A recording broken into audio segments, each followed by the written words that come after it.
welcome the Honorable Lourdes A. Leon Guerrero, Governor of Guam, Mega Hagan Guahan, Speaker Tina Rose Muñoz Barnes with the 35th Guam Legislature, Senator Jose Pito Terlahi, member of the 35th Guam Legislature, Senator Will Castro, member 35th Guam Legislature, and Mr. Robert Koss, Field Representative of the Guam Federation of Teachers.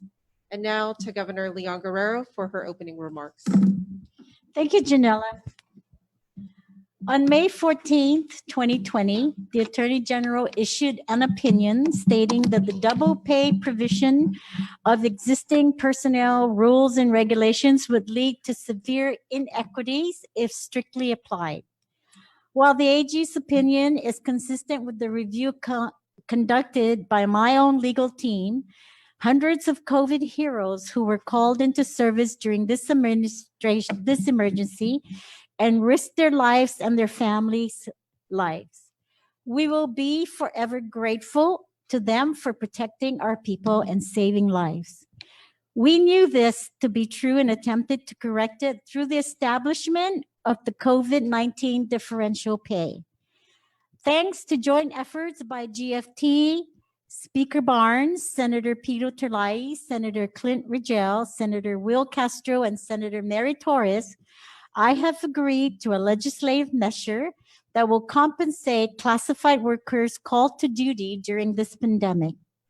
Under the COVID-19 HERO Act, any classified employee that worked during the emergency period of March 20th to May 10th, 2020 will be entitled to 1 hour additional annual leave for every hour worked, not to exceed 240 hours of annual leave.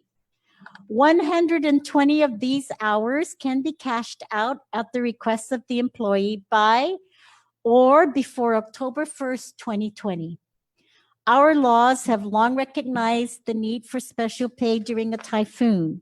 The same type of recognition does not exist for a global pandemic, but new threats demand new tools to deal with them. And I am glad that the legislature, the Guam Federation of Teachers, and our administration could come together, not to lay blame, but to solve problems. Now I'd like to turn it over to Speaker Tina Muñoz Barnes. Madam Governor, thank you for giving us the opportunity to be here to talk about this bill number 359-35. And I first want to thank my colleagues for literally helping me work this, not just with you, Madam Governor, but GFT. I want to thank Mr. Casa. I don't know if any of you knew, but we worked really hard over the weekend to see if we can think outside the box, see how we could get creative, and see how we can pay our frontliners as committed. When I spoke to them, I think that was last Wednesday. And I want to share with you, literally working closely with my colleague, Senator Pito, and our policy team, and also working with the minority just to see how we can help to facilitate and pay our frontliners. I said, this is a bill that can work. And I just want to say, as we look at managing the cash flow, but making sure that we afford the frontliners the compensation rightfully deserved to them, I said this would be a solution thinking outside the box. And I must say that GFT, in their efforts of working with us and looking over the bill and giving us critique and just sharing with us what needs to be facilitated and realizing how we can look at getting the resources. I know in my heart, Madam Governor, that this bill 359-35 COR is a way to help all our frontliners. And I want to thank my colleagues for being here. So, like I said, Senator Pito Terlahi, Senator Castro, Senator Torres, Senator Clint for taking the time to look this measure, this legislation out, bill number 359-35. And I just want to say that it is important as we continue to work and bring resources to our community and literally acknowledge the compensation that is so deserved by our frontliners. I want to say that this is something that we every day continues to change as we see what we have to do to work for our community, to protect our community, to see how the frontliners work in making sure that those protocols are in place as they take care of our community. I want to say that this effort is being sincerely worked on, and that this is why we're here. So, Situs Masi, Madam Governor, again, I'm just speaking from the heart and making sure that we know that the cries from our community out there are not going unheard, and this is a legislation that can help do that, that would get the support of everybody that's here. Thank you, Madam Speaker. I'd like to also now recognize Robert Cos from GFT. Thank you, Governor. I would also like to start out by thanking the Speaker and Senator Pito Terlahi for reaching out to me last weekend and working towards a resolution, and to the Governor of Guam for her consideration of that piece of work. I'm really, really happy that this has happened. I think if you recall, back in mid-March, majority of our government was put into a lockdown and required to stay home with their family, and they received full pay. Another group of employees was required to work for that same amount base pay. The union immediately saw an inequity and began calling for double pay in order to resolve the issue with the employees. We were informed that funding was short or difficult to come by, and that it was unaffordable. This new piece of legislation gives back to our essential employees, our COVID heroes, that which they lost, and that was time to be with their family, paid time off or paid leave. I think this piece of legislation is particularly attractive because it grants the employees annual leave for every hour they worked, or they get their double pay. It also gives them an opportunity to convert a portion of that to cash. And that's a really nice part of this piece of legislation, because in all of our lives, we may have had times when we had money, and we may have had times when we had time, but very rarely did we have money and time at the same time. And that's when you're really able to do things. And that's what this legislation will do. It will give our COVID heroes the opportunity to spend time with their family, take vacations, get back what they missed out on while the rest of us were home, buckled down under the lockdown situation. So I'm encouraging all public employees to recognize the value of what's coming your way. I think it exceeds the value of what you lost. And I'm very, very happy. It's our intent to resolve our lawsuit, and certainly this piece of legislation would do that. Thank you, Robert. Thank you, Mr. Cos. And now I'd like to invite Senator Pito Terlahi to make a few remarks. This. Is it on? Yes, it is. Sir. Anticipate the two Nestina Nainitnon, Malagazo na Bainai Gobierno, Donklo na si Masi ni Akumbida Mogi, then a Speaker of the 35th Guam Legislature, then Toru Samson Mangaigi, si Senator Will Castro, Donklo na si Masi, the Estina Bill 259, Estina Bill kulan parata apasi didi la mega edu siya iman masapit gwini na ida. Edu todo siya kumum man machocho gwini gi na ida. Malagozo na todo sami gwini bangay gi pareho ay gobyerno jani legislatura para benai didi probecho. Esti siya man masapit ni kumum promesa hiania para proteger i tautauta. Zamuna malagozo na befino tomorrow para macomprender ni manainata hafa kubekilig nga estina hinano. And I want to thank all those that are involved for helping us to find a way to reasonably compensate our COVID heroes. And I thank the governor for her leadership, the union for their tenacity in fighting for its members, and I thank the Speaker sitting with GFT and helping to work out the details of this agreement. And I also like to state that in the future, collaboratively policy making all these stakeholders involved makes the process much more easier. The details were hashed out. Legislation will be crafted or has been crafted.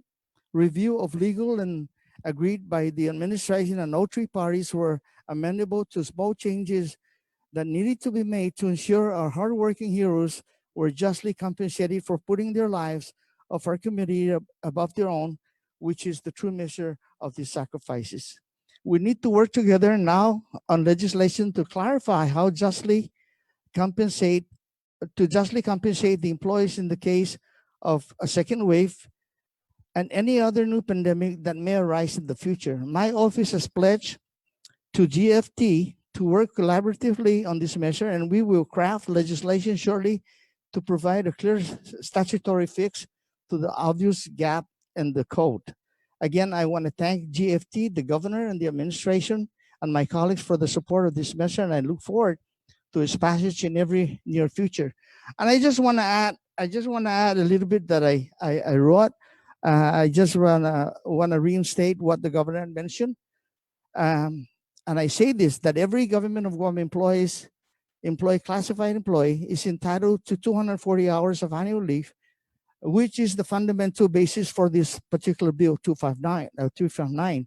Annual leave based on the hours that they called into work between March 2020 to May 5th, 2020. Employees will be able to cash out 120 hours of this leave immediately after passage of this bill, of this act, and prior to the end of fiscal year 2020. We're lifting the annual cap of lump sum cash out limitation for these 240 hours. This compromise was made to recognize the heroes that put their lives of the residents above their own, while also providing the governor's flexibility of not encumbering all of the fiscal impact of the double pay in this fiscal year. But it also gives the hardworking employees the ability to spend time with their families that they were able to spend with their family during this pandemic. Thank you very much. Jesus Masi Amjatoros. Thank you, Senator Terlahi. Senator Castro, a few remarks. Thank you. Test. Hafade, buenos and saludo, magahaga. Speaker Barnes, Senador Terlahi, Sijus Masi por esta oportunidad. Madam Speaker, thank you for the opportunity. As with previous invitations to stand alongside with my colleagues on matters to provide just compensation to the deserving men and women of this government, I fully accepted the invitation, and I stand ready to have an open and meritable debate on the floor on different ways in which we could provide that compensation. So thank you, Governor Liu. Thank you, Speaker Senator Terlahi, for the opportunity to join you. Thank you, Mr. Cos, for your input. I appreciate it. Sijus Masi. Thank you, Senator Castro. And now we'll open up the floor to some questions from the media. We'll begin with PNC, Kevin Kerrigan.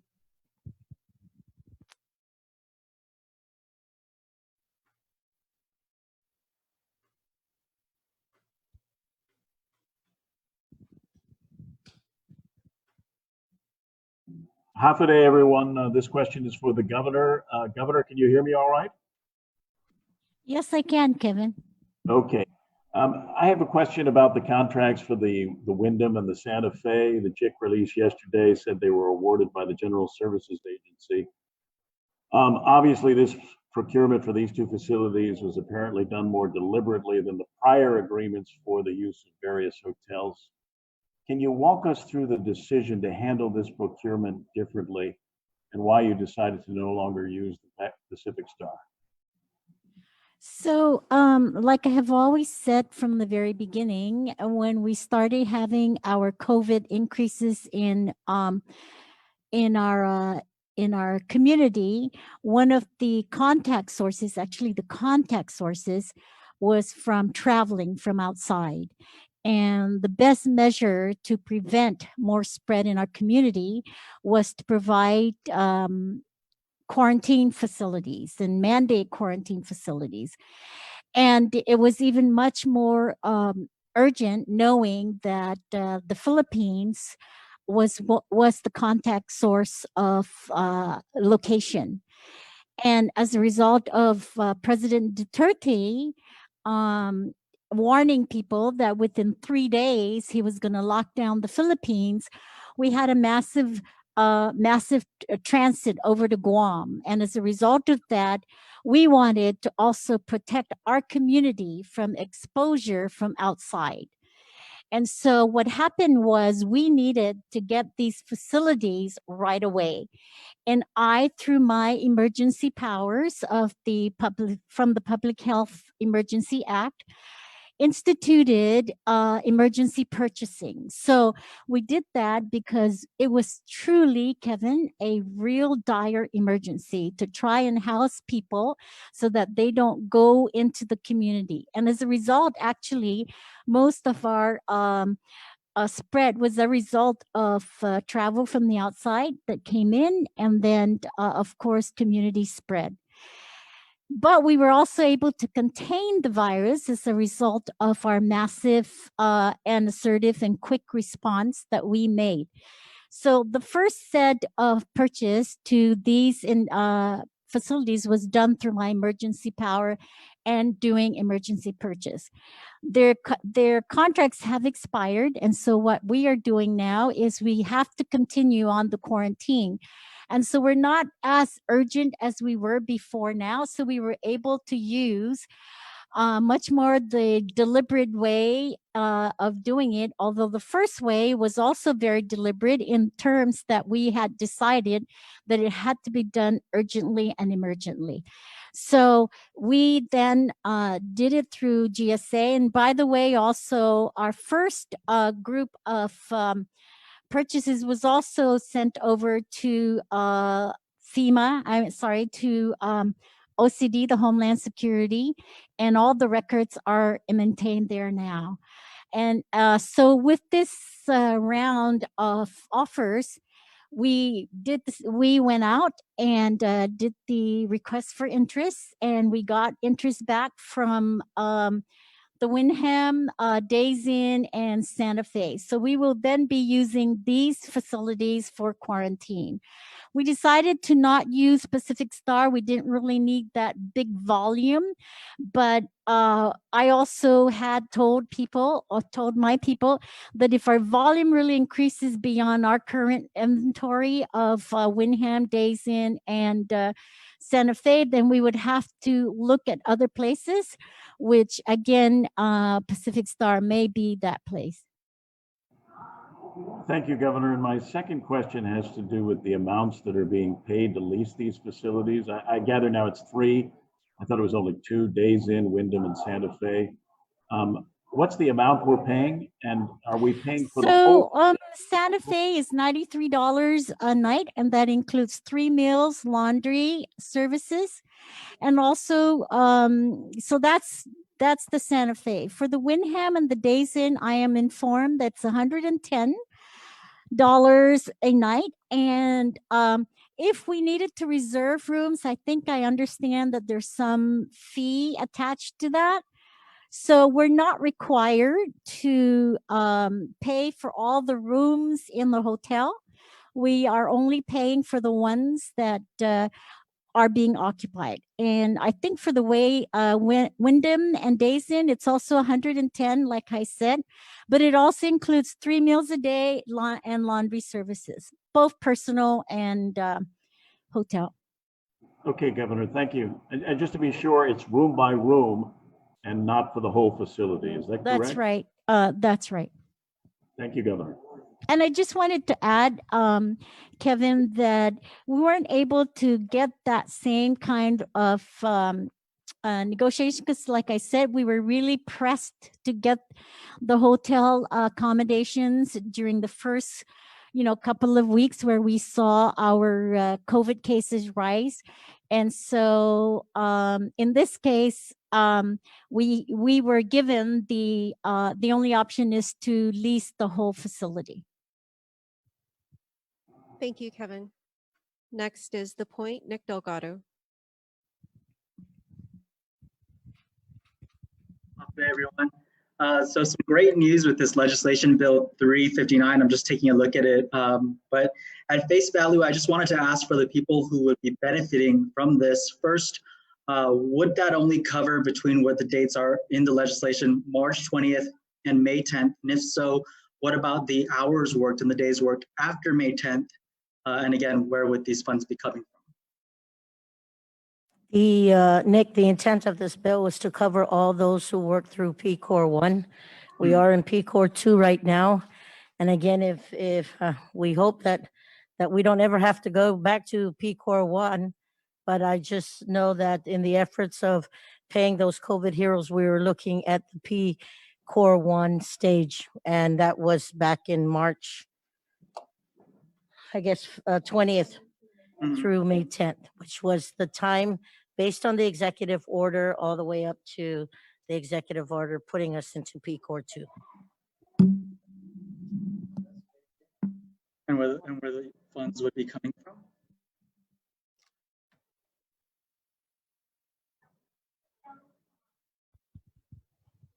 And where would the funds be coming from for this double pay? So, right. So the speaker and I worked out the funding source, and it will be coming from the CARES Act.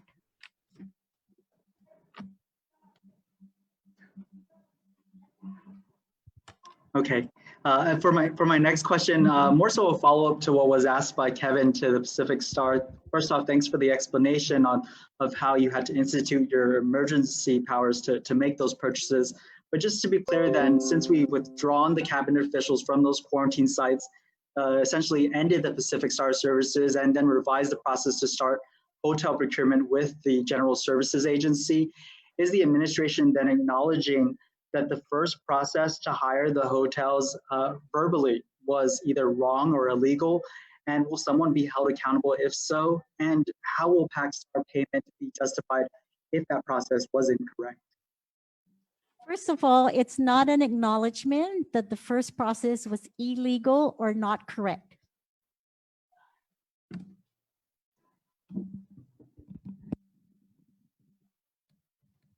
Okay. Okay, so then there would be no accountability needed from their governor. How will PAC-STAR's payment then be justified moving forward? Nick, there is accountability always from our government and our administration. We're very transparent. We're very accountable. We work very closely with our administration. We work very closely with making sure that we are in no violation of the laws and the regulations. The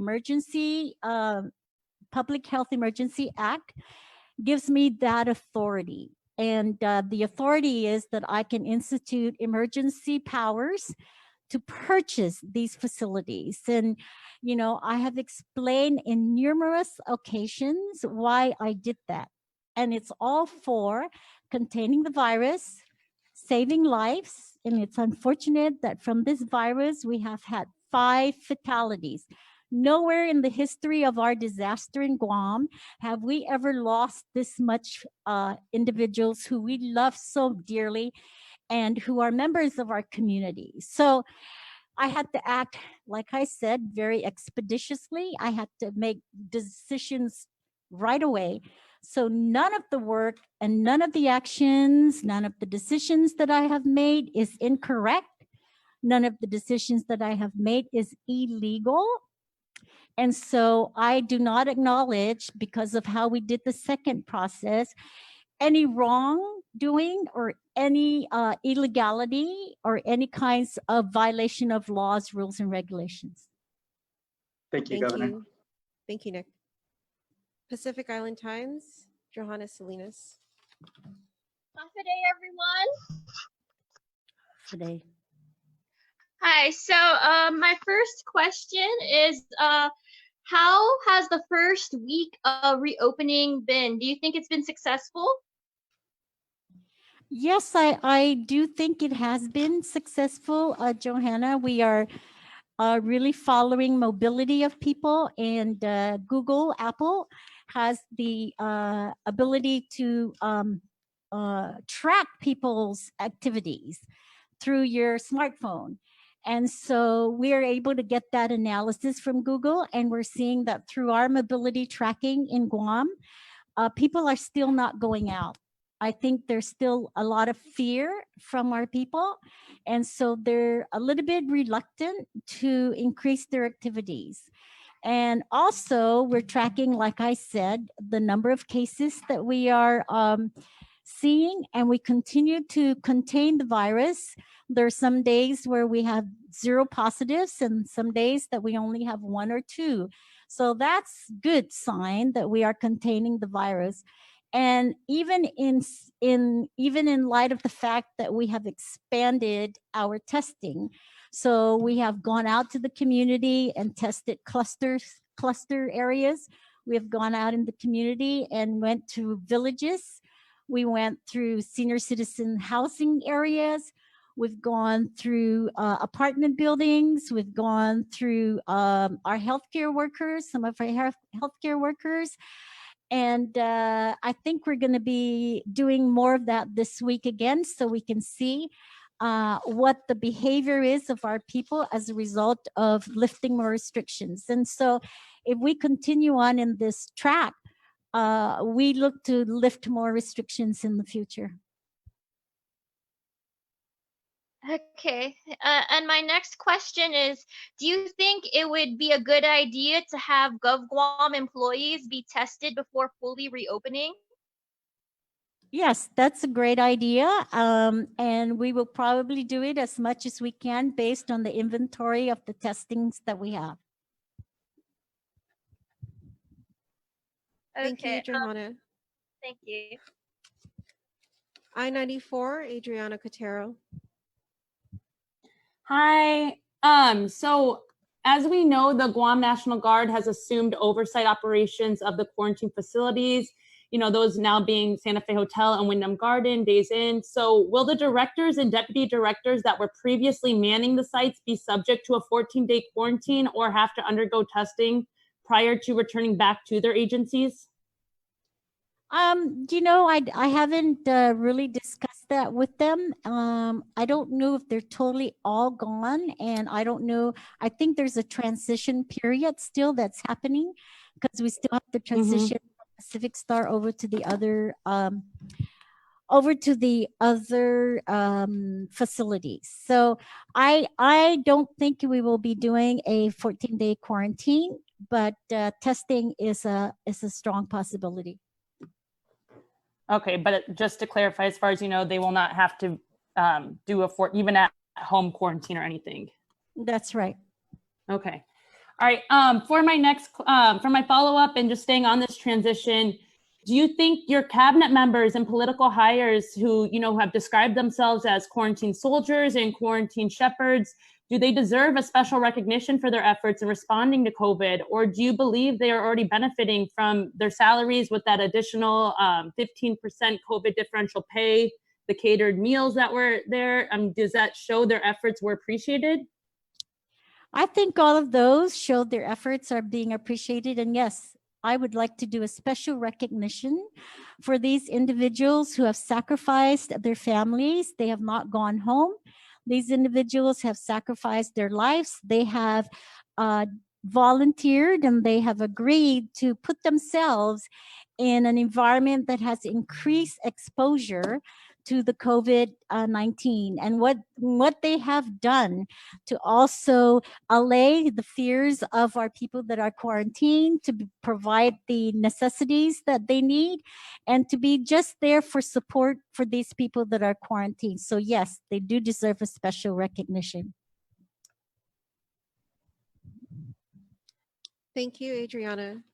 Next is PDN, Steve Limtiaco. Yes, hi, Governor. I had a question about the additional annual leave for the frontliners. So is that in addition to the differential pay you ordered?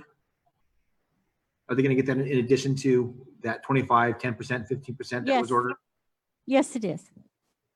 Okay, and about how many people are we talking about? How many people are eligible for this? It's all people, the essential people that are out there, those people that have also gone out to provide the service that's needed. So I don't know the exact number, Steve, but I don't even want to venture to say. I would say all of course, public health, public safety, fire, the GMH, employees, public health employees. So I don't have an exact number.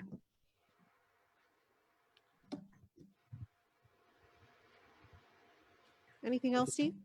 Yeah, I just had a question about the testing. Will Guam ever give a test to anyone who wants one, regardless of symptoms? I think that's what we're starting to do now. When we've been going out, I know that the employers in the business community want to be tested, their employees, to test their employees.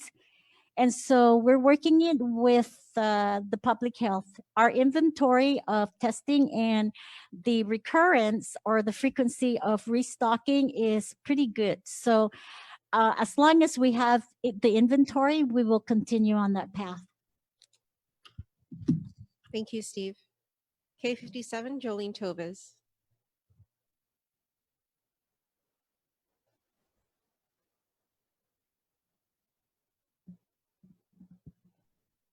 Hello, can you hear me? Yes, we can hear you. Okay, my question is for the governor, and this is in regards to Liberation Day parade and other festivities. With the COVID crisis, planning and preparation has been put on the back burner. Your office met with the Mayor's Council of Guam in February and took on the responsibility of planning the parade and the carnival. We spoke with MCOG President Angel Sablan today, who stated that there may not be a carnival and a parade may not materialize. Can you provide us with a status update, given that we are less than 2 months away from Liberation Day? Yes, we are not planning a parade and we are not planning carnival. These are events that have massive congregation.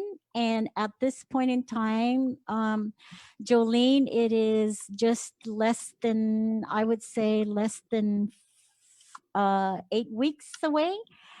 And we're still in this pandemic public health emergency. So I am not willing, as governor of Guam, to expose the safety of our people out there. And it wasn't a very light decision to make, because we are always celebrating our Liberation Day, but we may come up with some ways of maybe virtually celebrating our Liberation Day. But as of now, I am not at all inclined to allow parades or carnival.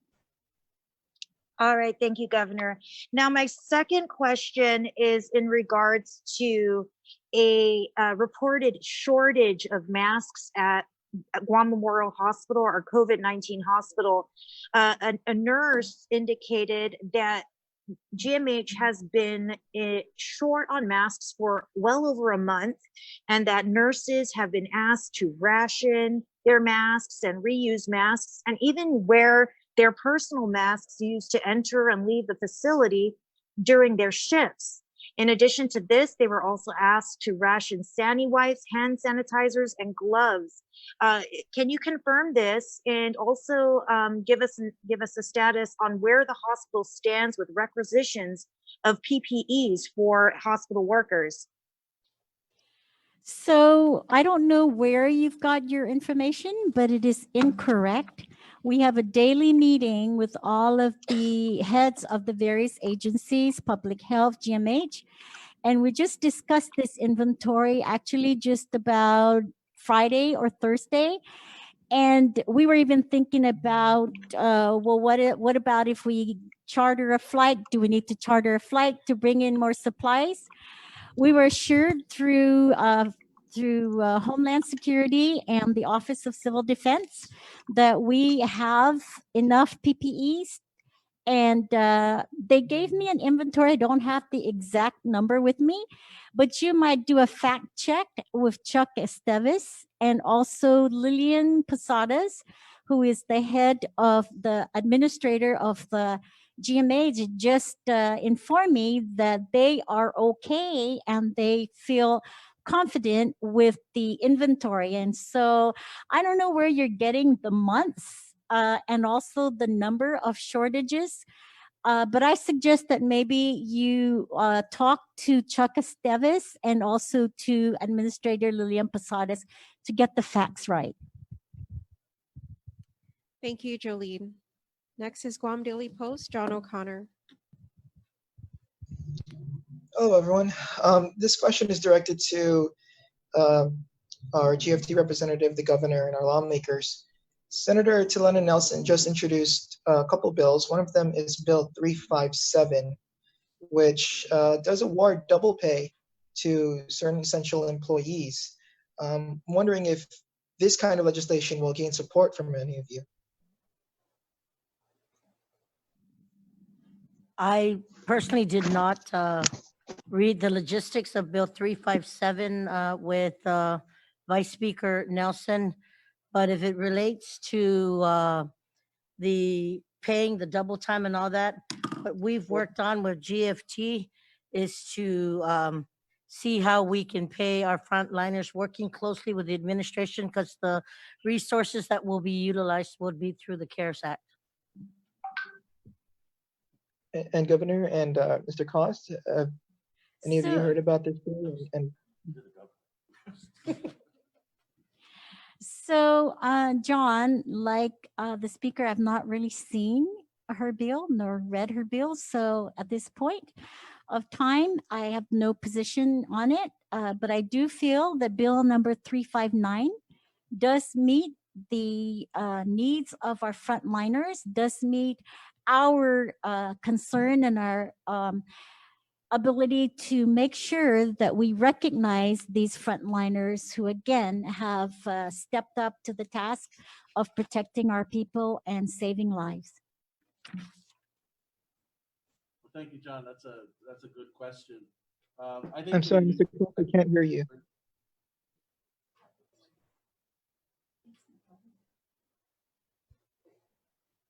Can you hear me now, John? Just barely. It doesn't appear to be on. How about now? Yes, I can. Thank you. Okay. So anyway, I want to thank you. That's a good question. I'm not aware of other legislation that would lead to a solution. But if there are two bills in the legislature, I have a feeling the legislature will work that out and bring one forward. We just ask that we bring forward a solution that's going to work. If we only have $15 million to spend, then we need to bring forward legislation that's going to solve the problem and be affordable. So, I think that's where the legislature themselves will probably resolve that issue. I do want to clarify the funding source, since it is going to be CARES Act. The guidance from the U.S. Treasury explicitly states that workforce bonuses other than hazard pay or overtime are ineligible expenses. So does 359 qualify as one of those workforce bonuses? So this isn't a workforce bonus. This is actually a way of dealing with the hazardous pay. Okay, thank you, Governor. So for my second question on that then,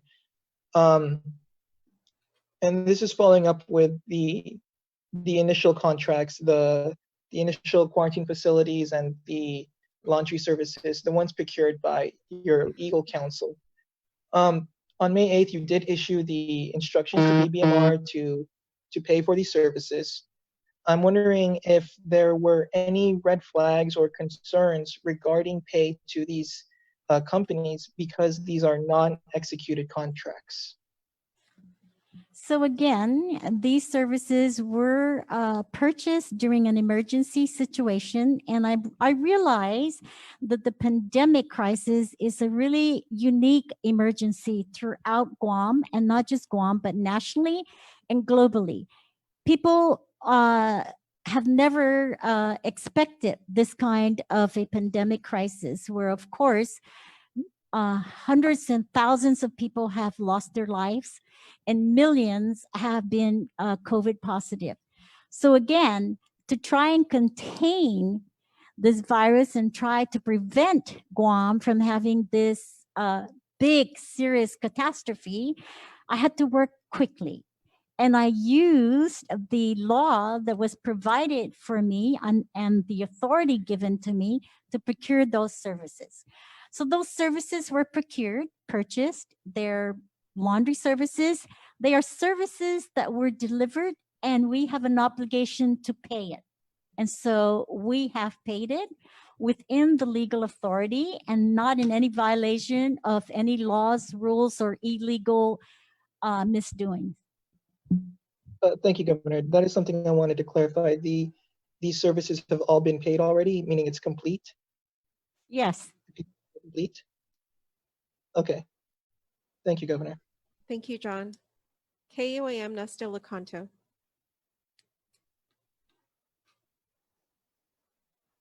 Huffadang. Good afternoon, Governor. Good afternoon. Good afternoon, everyone. Governor, I just wanted to get back to the announcement on Bill 359. So initially you had opposed a double pay in favor of pay differential. Basically, you said we couldn't afford it. So can we afford this, and have you changed your position on double pay? So yes, we can afford this. And I have, in terms of my position with double pay at the time, with my legal team advising me, is that it was not a legislation, or it wasn't a law that really applied to the pandemic crisis. It was a law that actually applied to essential workers that were called to work when their facilities were closed.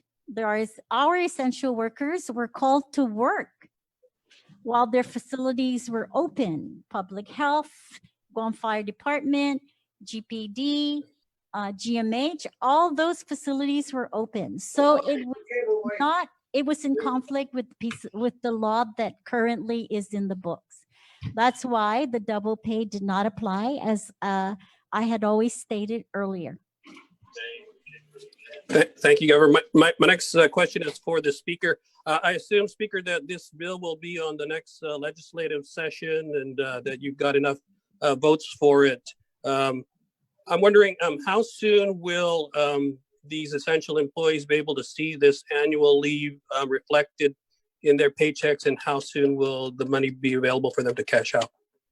Well, working closely with the governor, if this bill gets passed, then we hope to have that realization once the bill is effectuaed.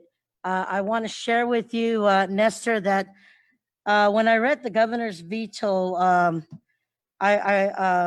she had offered the legislature to come up with a sustainable model, or we would have to go through some measures that we weren't happy to look at. And I want to say that she always wanted to say that we would pay the frontline, our frontline heroes, but how can we do that? So in that effort, we called in GFT, working with my colleagues and the good Senator Pito Terlahi and our policies teams coming together. We said, what realization can we think of, thinking outside the box, and what better ways to bring everybody to the same table?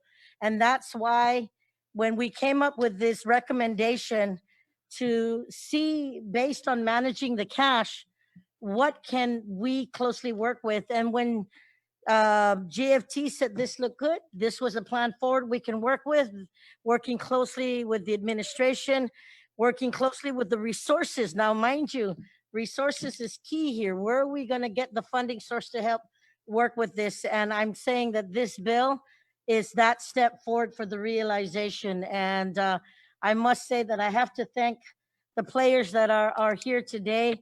More importantly, GFT, for working with a positive solution moving forward to help our COVID heroes. But Again, Nestor, the magic number in the legislature is 8 out of 15. I will continue to work with my colleagues every day. Just finding out that there may be another bill out there. We're gonna have to look at all the bills and see where we can come up with to make it all positive. But the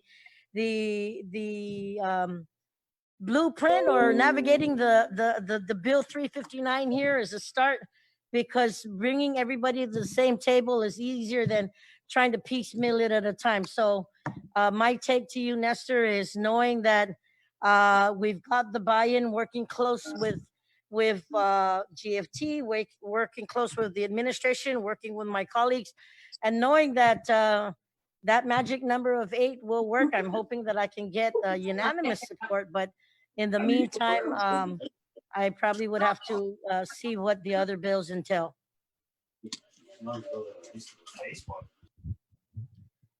Thank you, Nestor. Mariana's Business Journal, Wayne Chargaloff. Good day, everyone. We've been hearing, this question is for the governor. We've been hearing from different restaurant owners that they're looking at opening up for dine-in customers on the 21st. Is this true? And if so, what percentage occupancy are we looking at? Thank you, Wayne. Yes, I am looking at opening. My next lift of restrictions would be to allow the dining in for restaurants at an occupancy level of 50%. And I just have to say that I was very well impressed with the standards of plan and operations that the restaurant industry has submitted to public health to comply with social distancing and to comply with the decrease in contact. They were very detailed. They talked about cleaning their areas. They even talked about using paper menus that are disposable. They talked about having one person open the door. They talked about one person handling the credit cards. They talked about how in every table as they leave, they would be wiped down and cleaned very vigorously. And of course, mandating masks, which is very important. I just want to, while we're on this subject, I just want to make sure that our people do not let their guards down in terms of continuing with the preventive measures that we have been doing, which has led us to where we are successfully in containing the virus. And if it wasn't for our community cooperation, if it wasn't for all of you that adhered to those directives, wearing masks, sanitizer, washing your hands, coughing into your sleeves, making sure we socially distant, making sure that we minimize our social contacts, social gathering limitations. And I know it's really difficult in the culture that we have, but as a result of it, we are where we are today with the coronavirus containment. And so for my second question, are you looking at, with the list of business categories that were listed as being evaluated for further easing of restrictions, are you looking at easing restrictions on any other businesses or any other types of businesses? We're discussing areas of exercise business. We're looking at maybe Pilates, yoga, and we're still discussing about the gym, because the gym is a little bit more risky, I think. And that's something that we're still discussing. So those are the areas. We're also looking at opening up the beaches and the parks. These are all in discussion and in preparation for the next list of restrictions. So parks and beaches are on that list to be discussed. Yeah. Thank you. Thank you, Wayne. And Governor, would you like to make some closing remarks? Yes, thank you. When I declared a public health emergency on March 15, we did not know how this virus was going to affect our island. But we saw countries all over the world reporting drastic increases in both the number of confirmed cases and their numbers of death. Without action, Guam would become another statistic.